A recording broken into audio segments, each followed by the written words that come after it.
Welcome to You Ought to Watch This Movie, the podcast about movies from the first decade of the 2000s, aka the aughts. Follow along and explore a movie from the aughts, getting unbridled opinions from two millennials. Sit back, relax, and enjoy one of the best decades in movies. And it's Yadam again. Another You Ought to Watch This Movie podcast by yours truly, Colin and Miles. And this week is unfortunately going to be a shorter episode. Not that much shorter, but, you know, just before we started, Colin said, I don't have much to say about this. And it's likely because I remembered, you know, parts of the movie that I liked. And it turned out kind of like last week's, you know, with me, myself, and Irene. So, spoiler alert, I guess, if you don't want to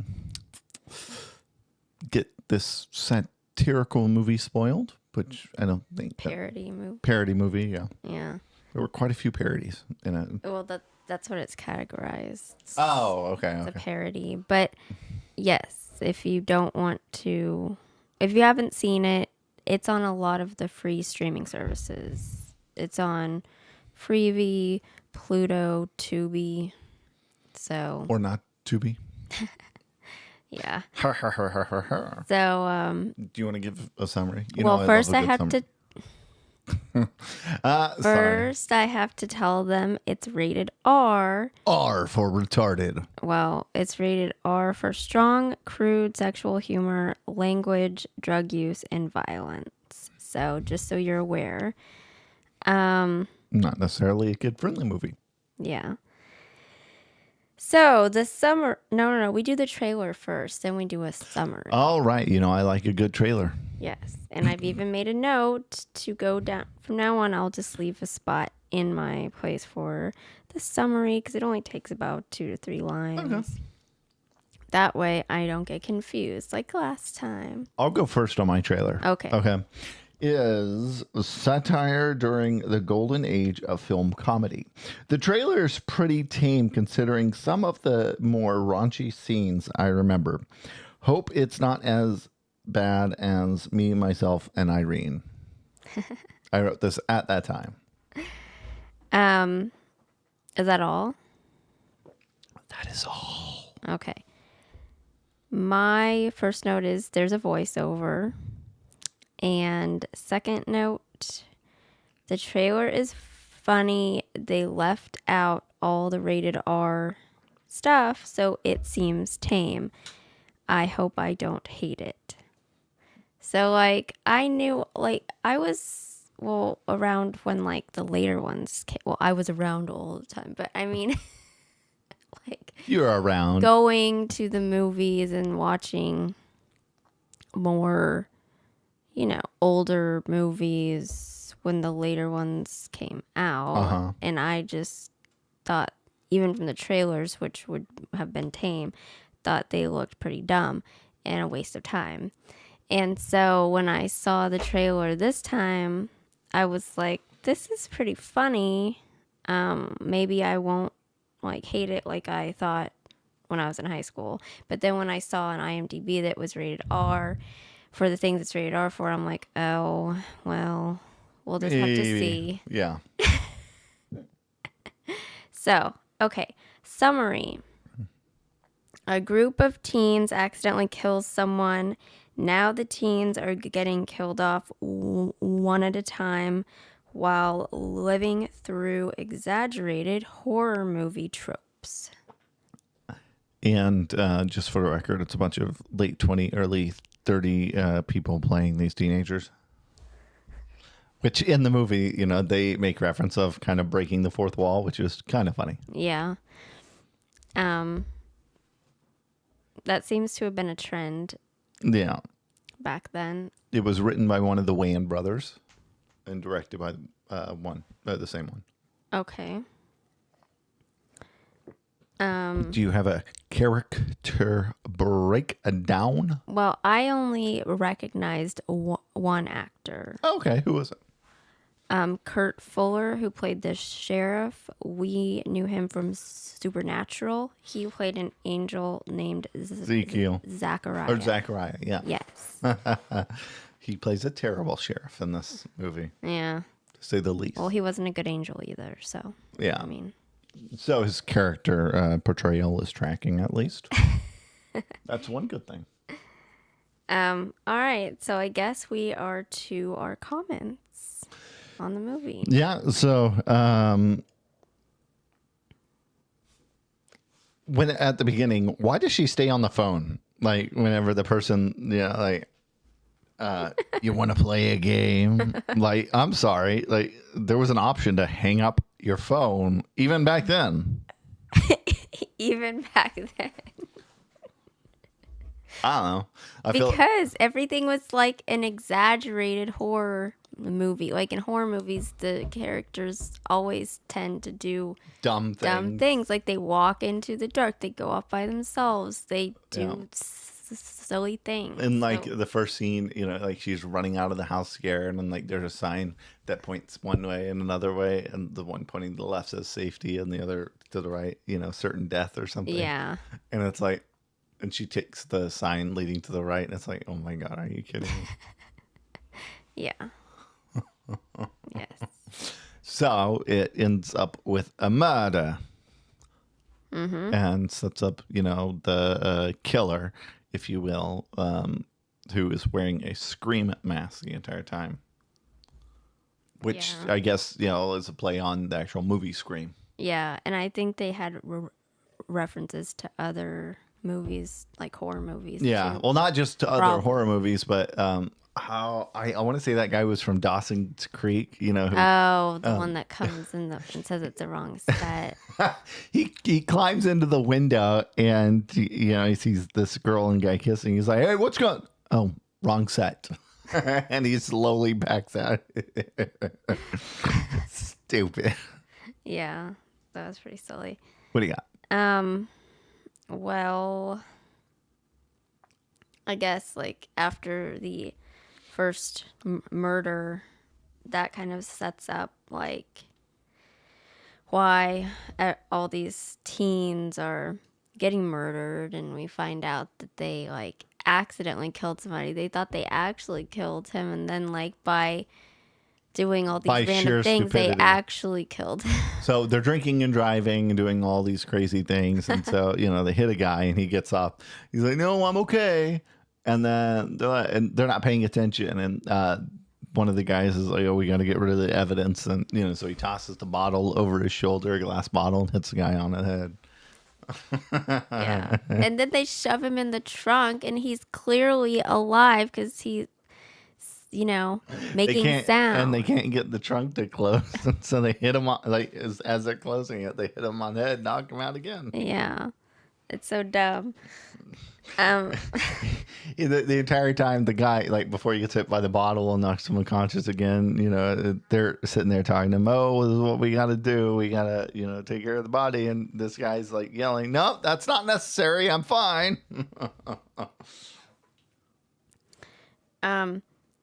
My overall opinion, like from my comments, is that if it weren't so raunchy, it would have been what do you funny. mean by raunchy? All of the crude humor. Can you qualify that? No, but like, not really. Not without embarrassing myself. Okay. But like everything, not just the horror themes, but like everything in this was exaggerated. So I get it. It's just like they exaggerated, like, teenage hormones, and they're exaggerating, like everything that happens in life and in high school. And it was just like over the top. And some of it was hilarious, So overall, if it weren't just so inappropriate, it might have been funny. Been, yeah. So I put Colin's face when the girl gets hit by the car was like, oh man, wait. she just has these great reactions. In fact, there could be a whole nother podcast analyzing her face during movies. Okay. What other comments you got?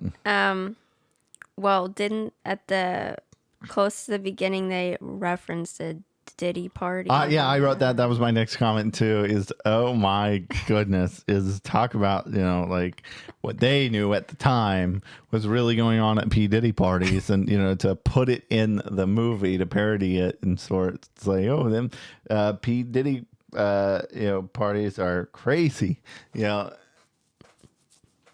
It really goes to it really stands the question being asked: what was going on at the Diddy parties? Well, I think that's coming out now. Yeah. Let's see. The was up.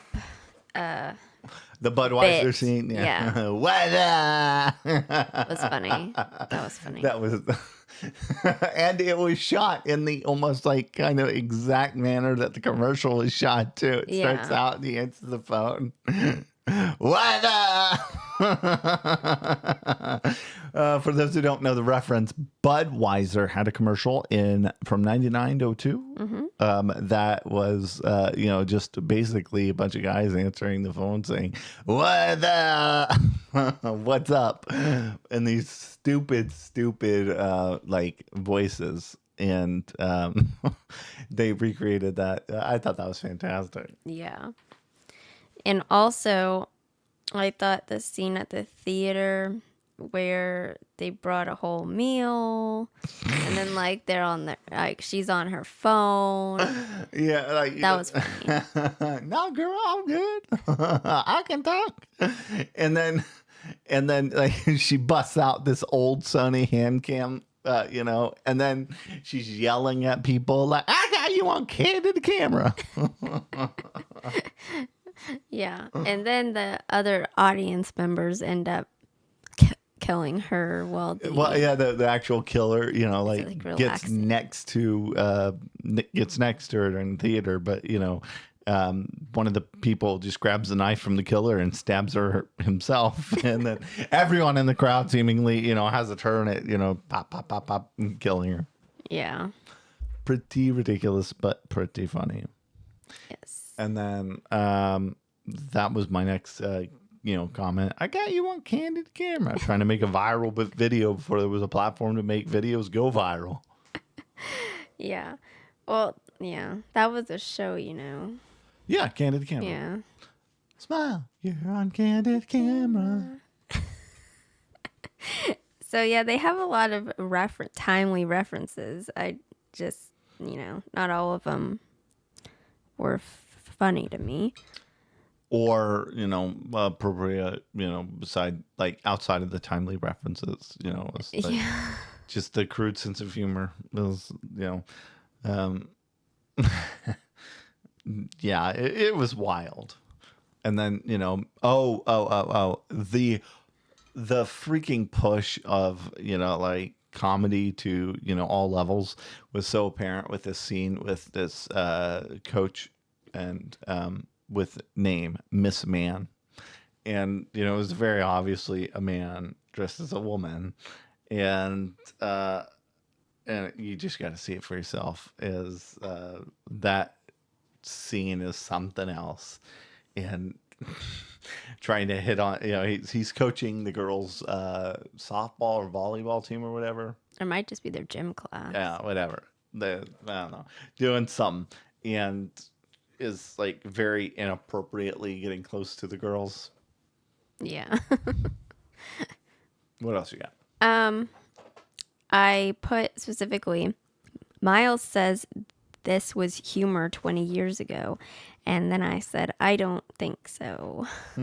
I still think it was just, some people thought it was humor. Yeah. Well, I also feel like the fact of humor 20 years ago is completely different to what it can be today. We gotta, cross off our, woke check. And not offend anybody.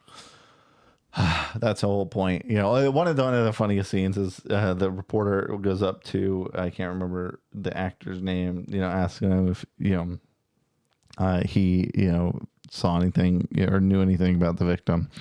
And he looks at the camera. Oh, man. First cops, now this. I'm famous. I don't necessarily think the former is an accolade, but sure, go for it. I'm not going to stop you. Well, yeah. So stupid. My only other real comment is the ending was abrupt, but it was actually good because I didn't see it coming. It was very abrupt. We're not going to spoil that for you, but you find out who the killer is, and it's a little unexpected.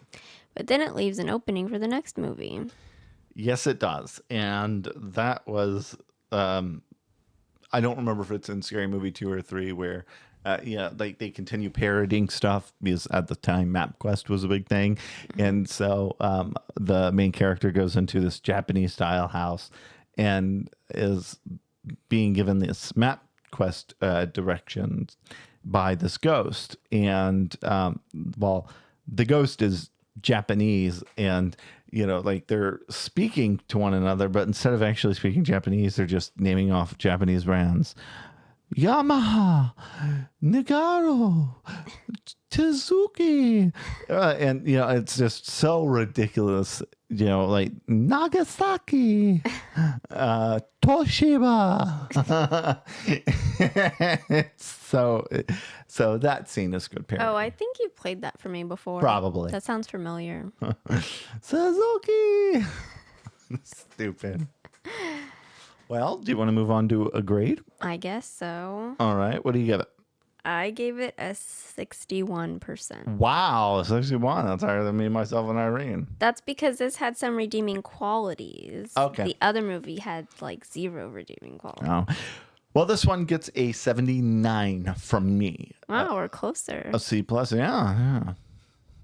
Indeed. As I enjoyed the boundaries of comedy not being there. And, as far as the movie, it was stupid, the parody movie anyways. But, as I give it props for breaking the fourth wall and doing just these absolute insane, things like the character who, is questionably gay, but not really. Does this make me look gay? No. And then he wraps up his tank top. So, it's on a halter top. What about this? No. And he looks so disappointed. Oh, but anyways, well, we said it would be a quick episode. Yeah. Next time it will not be because we are watching X-Men with Professor X, available on your local streaming service.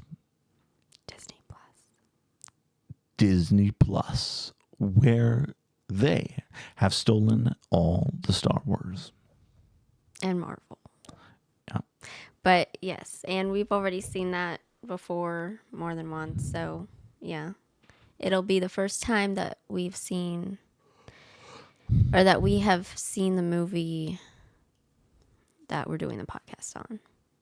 Yeah, but Both of it will be us. fun. It will be fun. I'm looking forward to it. Yes. But until next time, we hope you enjoyed the podcast, and we will see you later. As always, for now, I'm Miles, and this is... I'm Colin. You're not Miles. I am. But you picked up off on me, like, saying it incorrectly at first, too, because I was like, You were about to keep talking. You weren't going to let me say who I am. I know. So, once again, scratch that, repeat. Thanks again for listening to Yadam with your host, Colin. and Miles. Until next time, be safe, drive safe, and don't get caught up in any parody movies. Yeah, and don't drink and drive. Yes, absolutely not. Don't do it. It's bad. All right. Bye-bye. Did you have something? No. Okay. We'll see you later. Bye. Thanks for listening to You Ought to Watch This Movie, a podcast about movies from the first decade of the 2000s, aka the aughts. Be sure to subscribe for new episodes covering movies you ought to watch. We'll see you next time.